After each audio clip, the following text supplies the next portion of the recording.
शादी, भरोसा और फिर एक ऐसा खेल जो रिश्तों को लूट में बदल दे। दूल्हा सपने देखता रह गया और दुल्हन घर से जेवर समेटकर गायब हो गई। पुलिस की जांच में सामने आ रहा है एक ऐसा संगठित रैकेट जहां नाम बदले गए, पहचानें बदली गई और शादी को बनाया गया लूट का हथियार। पश्चिम बंगाल से यूपी तक फैले इस नेटवर्क में कौन है असली मास्टरमाइंड? आइए आपको बताते हैं लुटेरी दुल्हनों की वो साजिश जिसने कई घरों की खुशियां पल भर में उजाड़ दी।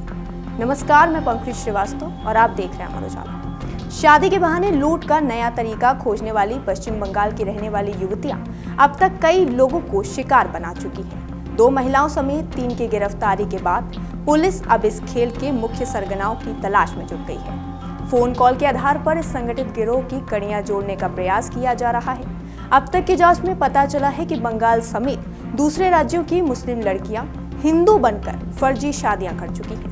पश्चिम बंगाल की नूरजहां खातून ने काजल बनकर हिंदू युवक से शादी रचाई और वहीं की मुस्लिम लड़कियों को लाकर यहां बेचने का काम शुरू कर दिया।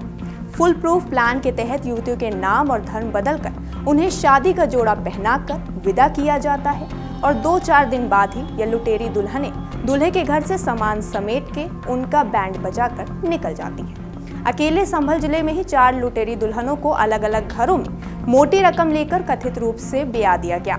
इनमें से 3 तो कीमती जेवर और अन्य सामान समेट कर निकल भागने में कामयाब रही, लेकिन चौथी आयशा उर्फ पूजा पुलिस के हत्थे चढ़ गई। इसके साथ ही बरेली और मुरादाबाद मंडल में लुटेरी दुल्हनों का गैंग चलाने वाली काजल और उसका पति राजीव, जो कि बदायूं जिले के बिनावर थाना क्षेत्र के ग्राम विलहत का रहने वाला है, उसे दबोच लिया गया। पुलिस अब इस रैकेट को चलाने वाले अन्य लोगों की तलाश में जुट गई है। अब तक की पुलिस जांच में स्पष्ट हो चुका है कि पश्चिम बंगाल के आर्थिक रूप से कमजोर परिवारों की लड़कियों को साधन संपन्न परिवार में शादी कराने का झांसा देकर लेकर यहाँ लाया जाता है। बदले में उनके परिवार को कुछ रुपये भी दिए जाते हैं। इन्हें यह भी समझा दिया जाता है कि अपना वास्तविक नाम और धर्म किसी को नहीं बताना है। यूपी में लाकर उनके आधार कार्ड बदलवाए जाते हैं और यहाँ उनकी पहचान हिंदू धर्म की लड़कियों के रूप में कराई जाती है।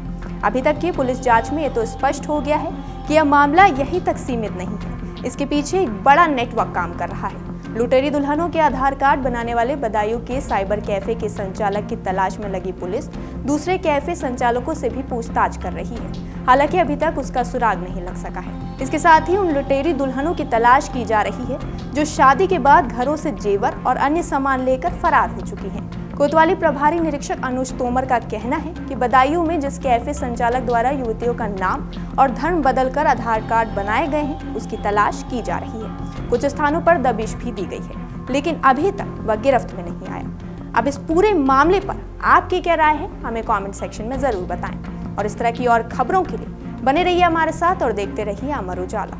अगर आप ये वीडियो YouTube पर देख रहे हैं तो हमारे चैनल को सब्सक्राइब करें और बेल आइकन को दबाना ना भूलें। अगर आप Facebook पर ये वीडियो देख रहे हैं तो हमारे पेज को लाइक करें।